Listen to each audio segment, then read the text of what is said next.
Welcome to Living Legacies of the Ozarks. My name is Hayden Head. And my name is Sue Head, and we're coming to you from the campus of College of the Ozarks.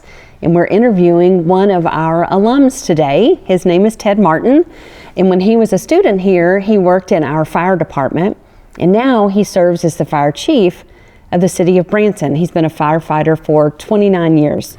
Welcome, Ted. We're so glad you're here. Thank you. Excited to be here today. Thank you so much for taking time to be with us and for sharing hope and hospitality. That's what the program's all about. That's what Ozark Mountain Legacy is all about. So, but you know that. How long have you been involved with Ozark Mountain Legacy? Really since the beginning, to know the Roth family that started that and see the foundation started when we worked through the key words of faith, family, friends, flag, and future.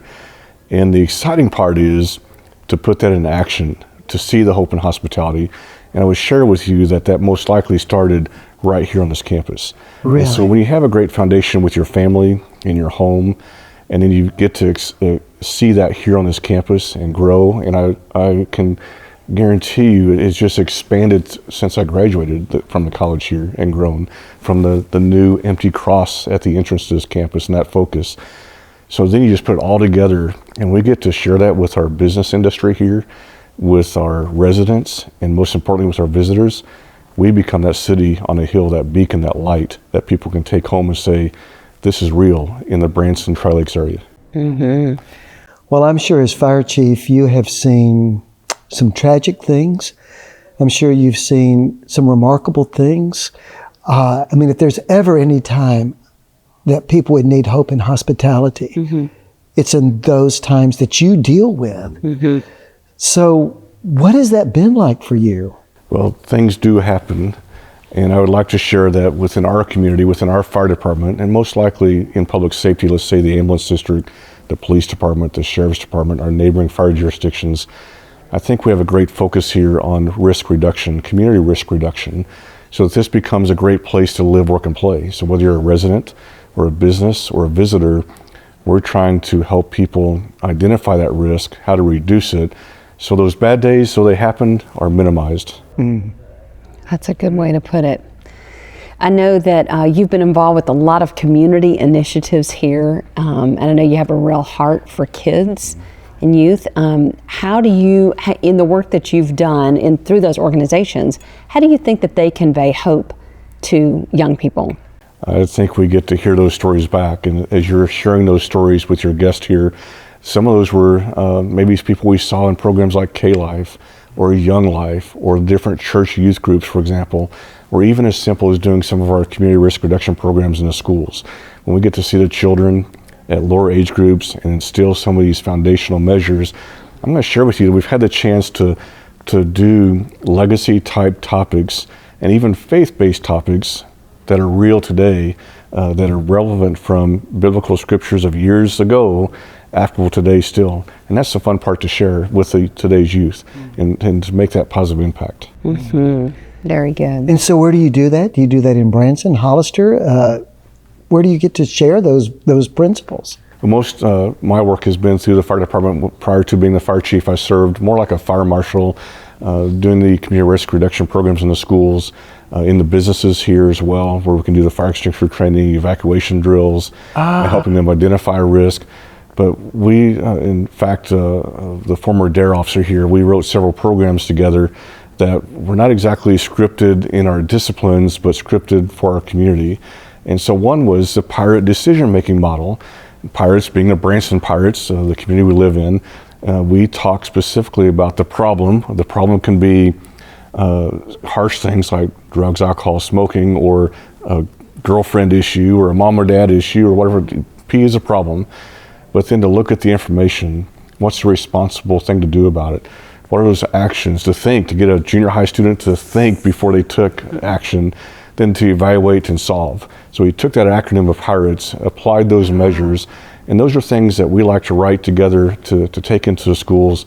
Again, I think they're things that were started before we even had legacy here. Mm-hmm. And I think they're great principles to build within the legacy program to share community-wide.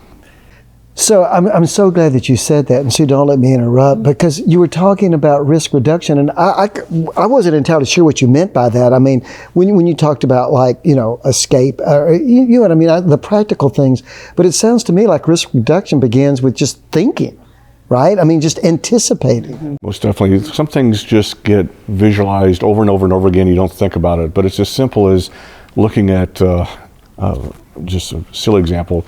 Over time, sometimes concrete moves on sidewalks, especially in older properties. So to identify that, to maybe grind it off to reduce the risk of falls, to look at our senior housing examples, to talk about all of our mom and dads or grandma and grandpas, we had the throw rugs and the little rubber mats and the plastic mats, and how to reduce that risk of fall that way as well. Yeah. And so even to the extent of our biggest risk here is cooking, electrical, and heating issues.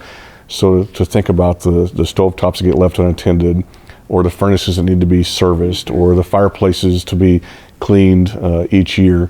Things that we just don't think about, but we can help push those reminders out to, especially the role of just having working smoke alarms in the home. Working means not just installing them, but to test them once a month and to change the batteries in the smoke alarm. So here's a story. We're teaching third graders the importance of testing smoke alarms. So we ask, how many of you have smoke alarms in the house? Well, today's world, most people have smoke alarms. Well, how many of you for sure know for a fact that they work today? Well, Johnny raises his hand. Well, Mom was cooking last night. Well, that's not what I mean. I mean, did you push the button to test the smoke alarm? So we ask, how many of you have chores and watch cartoons? Cartoons, hands went up. Chores, not so much. It's now your chore, established by the fire department, to test your smoke alarm every Saturday morning before you turn the TV on to watch cartoons. That got me in a little bit of trouble, because smoke alarms are going off at 5:30 and 6 o'clock in the morning when mom and dad's trying to sleep. But trying to build those relationships with students to identify that risk, or to take measures to be safe, like having the smoke alarms, developing a home and fire escape plan, and those things that we make Branson a safe vacation destination, a safe place to live, work, and play. Sure. Love that. So when we think about hospitality in this area, how do you feel like we do that as a community? And I know you've been very involved with the Adoration Parade and those kinds of things. So talk about how we practice hospitality in our community. When you think hospitality, I think most people go right to lodging facilities. Yes. But as you mentioned, hospitality is so much bigger than that. When you come to Branson, to feel welcome, whether it be our area businesses, restaurants, our attractions, our theaters, to doing things like the Adoration Parade and the Veterans Day Parade, hospitality is so much bigger in this community because of championing those 5 key words of faith, family, friends, flag, and future. And if you really look at that, we've already talked about the future, talking about the children, for example, the future leaders in our community. The Chamber of Commerce does a great program, for example, with the Leadership Academy, for one local example. But to see what happens with championing flag, and to see, you go right here on this campus to look at the different memorials. You go on Gretna Road and see the flags that are in display for that memorial drive as well. And you just start seeing those examples in those 5 key words displayed, you're seeing hospitality. Yeah. Yeah, absolutely. And so you're saying that is not just, like you said, lodging, because I think that is where people go. You think about it in terms of restaurants, right? And the way that you hope to be treated. Right.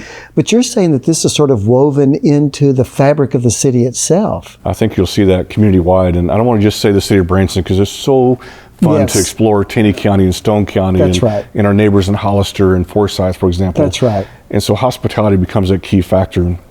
But the hope, there's always hope for tomorrow. There's hope in what we get to do in our community every day, using those 5 key core words. And I think that gets past despair, or a gloomy day, or a bad day at work, or a bad grade on a test.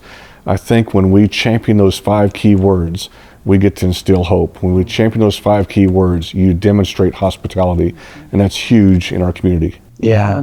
Wonderful. Very good. Well, thank you so much for visiting with us today, Ted. Appreciate We're so it. grateful for all the contributions you make in your work for the city, but also in your community. We really appreciate it. Thank you. I'd like to share that I've been under the influence for a long time, under the influence of a lot of great people in this community. And that influence has been instilled in the Ozark Mountain Legacy. It's been instilled to champion hope and hospitality. I'm very thankful for the people that poured into me for a lot of years here in this town. Well, thank you for all you're pouring back, because it's not only the things that we depend on in terms of our safety, right, that are obviously so valuable, but these kids that are coming along and helping them think about how they're going to live their lives. So we really appreciate it. Thank you. Thank you. And thank you for joining us here at Living Legacies of the Ozarks. We hope you have a great day, and we'll see you next time.